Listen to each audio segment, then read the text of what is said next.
I interviewed a psychopath. It was my last interview, ever. Mr. Woods, I am Detective Brandon Hill. He simply stared.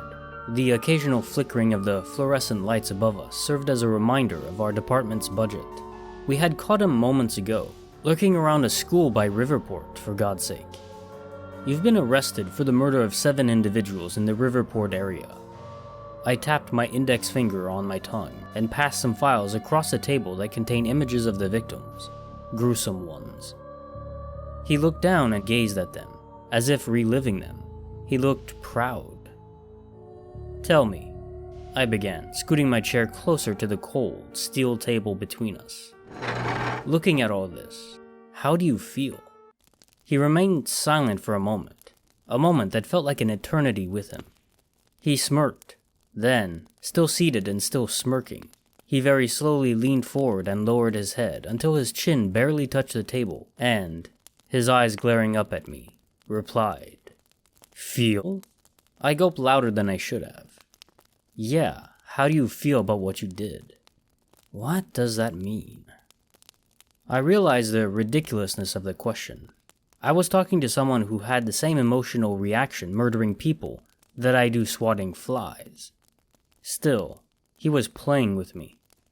I don't understand the question, detective, he continued, trying to hide his smile. Mr. Woods, Keith Woods, was one of the most clean-cut persons I had ever met.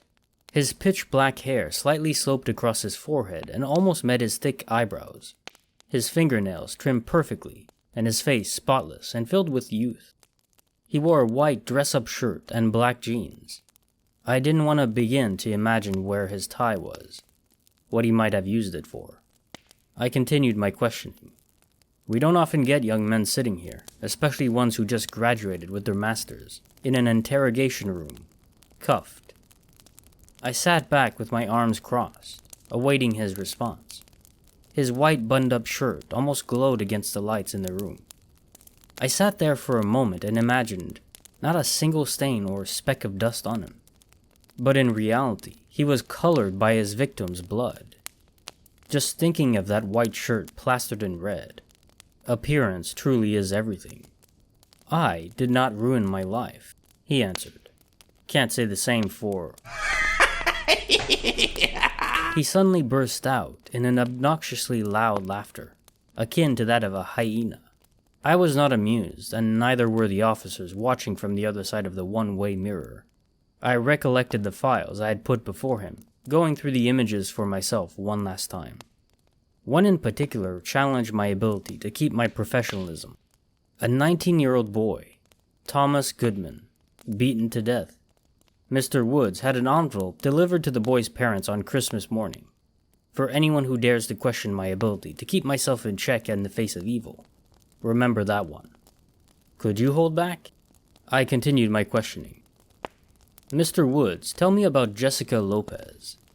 A small grin appeared on his face. He sat back and tapped his shiny loafers against the floor, as if thinking. What about it? What did you do to her? Do you remember? Of course I do, detective.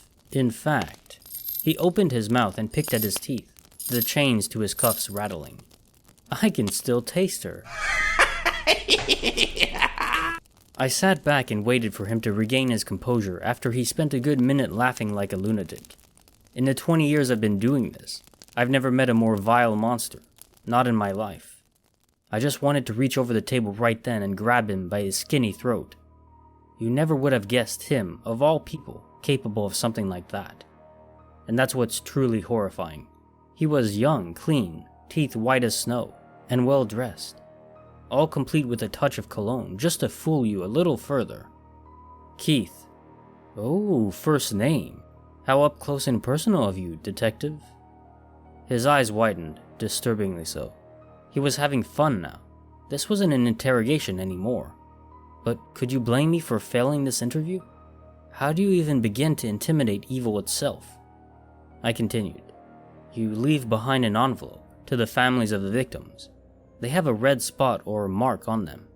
We ran some tests in the lab and learned that these red markings are from the respective victim's blood. Correct? He simply nodded, seemingly unimpressed with our discovery. It was like he was waiting for us to catch up with him. Like he was a teacher and us disappointing students. What a bastard. The door behind me opened. "Detective, you've got a phone call."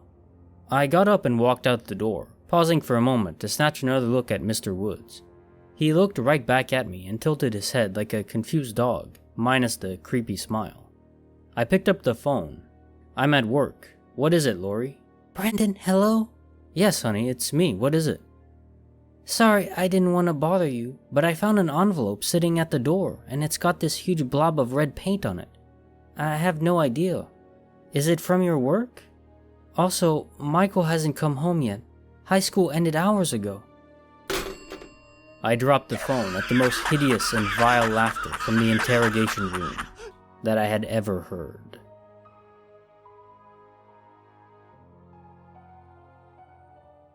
This is Kinetic Symphony. If you've enjoyed this narrated story, please subscribe and like the video to help me grow. Thank you.